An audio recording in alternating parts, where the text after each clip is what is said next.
is just a list which already exists. All lists are here. Click on create a new list.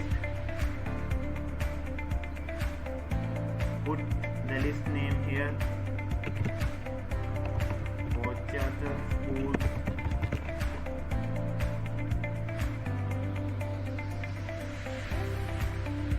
Form is here. Name of the sender, from which email is going, and reply email to reply to. Click on create a new list.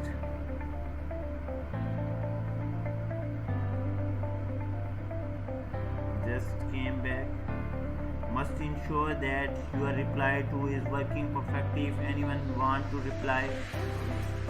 After that, just click on browse. Choose the file. I have a file with the name of contacts, which contain some contacts, 15 contacts.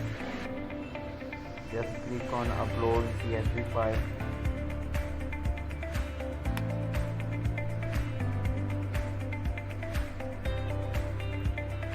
System just add my 15 contacts here.